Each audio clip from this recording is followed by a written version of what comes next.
Salam sejahtera, salam sehat, sahabat inspiratif, saudara-saudari yang terkasih di mana saja kalian berada. Di tengah perkembangan zaman yang sangat maju saat ini, oleh karena berbagai hal yang diperoleh dari pesatnya perkembangan ilmu pengetahuan dan teknologi, tidak dapat dipungkiri bahwa kendati perkembangan tersebut menghantar manusia kepada kesuksesan, kebahagiaan, dan kesejahteraan, perkembangan yang dialami saat ini di lain sisi juga mengarahkan manusia kepada berbagai persoalan kehidupan, di mana berbagai persoalan yang dihadapi menyentuh hampir seluruh bidang kehidupan seperti ekonomi, politik, sosial, budaya, ideologi, dan sebagainya. Bahkan karena perkembangan yang terjadi saat ini, kehidupan keluarga pun turut mengalami berbagai persoalan, di mana berbagai persoalan yang dihadapi tidak lain disebabkan oleh beberapa faktor, seperti tumbuhnya sikap individualisme, hedonisme, konsumerisme, utilitarisme, mental materialistis, ketidakjujuran, ketidaksetiaan, terlalu sibuk mengejar karir, ataupun terlalu sibuk dengan hal-hal di luar rumah. Berbagai faktor inilah yang sesungguhnya mengarahkan sebuah keluarga kepada berbagai persoalan yang puncaknya bisa sampai kepada perceraian atau perpisahan. Namun, apakah perceraian itu dilegalkan atau diizinkan oleh Kristus? Saudara-saudari yang terkasih, dalam Injil yang kita dengarkan hari ini, dari Markus 10 ayat 2-16, jelas dikisahkan bahwa Yesus mengecam orang-orang Farisi yang datang untuk mencobai Dia dengan pertanyaan, "Bolehkah seorang suami menceraikan istrinya?" Sambil bertolak dari perintah Musa yang memberi izin untuk menceraikan istri dengan membuat surat cerai. Surat cerai pada zaman Musa sesungguhnya dibuat karena konteks kehidupan pada saat itu, di mana Musa sesungguhnya tidak melegalkan perceraian. Bahkan Musa tidak sekalipun mengatakan bahwa surat cerai tersebut merupakan sebuah perintah atau hukum yang dapat melegalkan perceraian.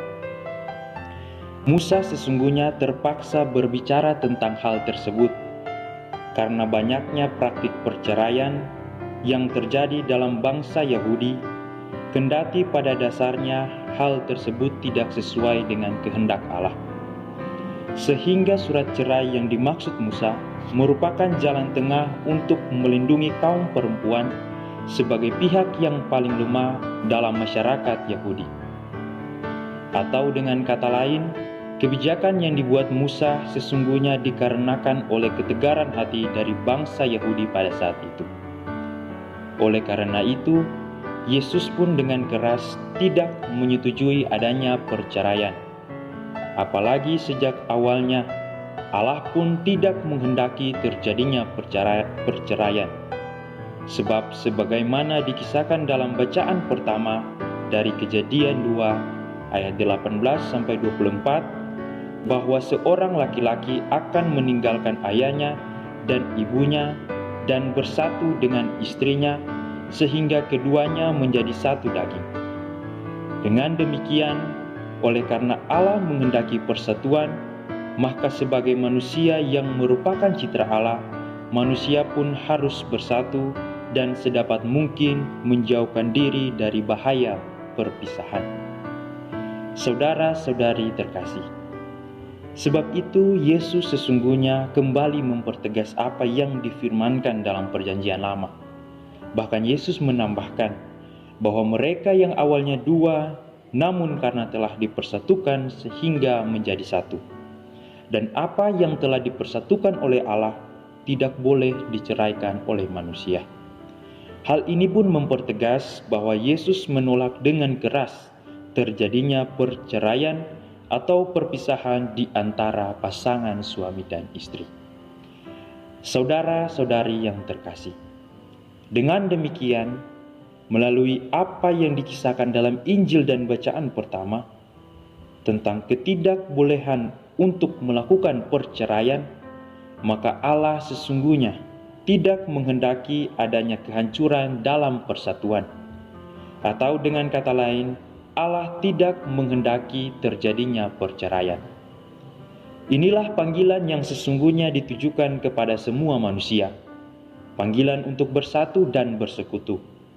Di satu sisi bersatu dan bersekutu dengan Allah, dan di sisi lain bersatu dan bersekutu dengan sesama manusia.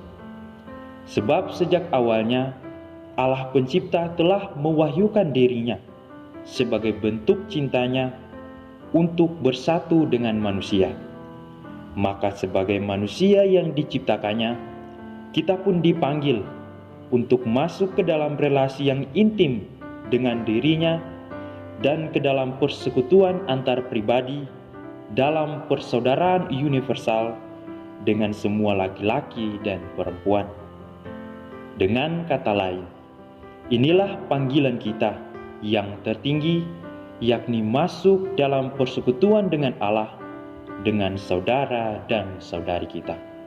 Oleh karena Allah adalah satu, maka kita pun diundang untuk senantiasa bersatu dengannya dan juga bersatu dengan sesama kita, di mana persatuan yang dibentuk tidak lain perlu juga disertai dengan sikap saling menolong, saling pengertian, toleransi, dan tidak membangun sikap individualistis.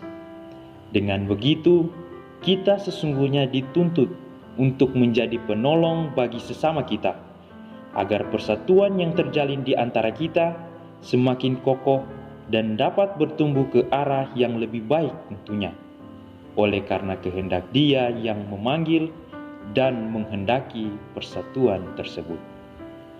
Rahmat Allah senantiasa menyertai kehidupan kita.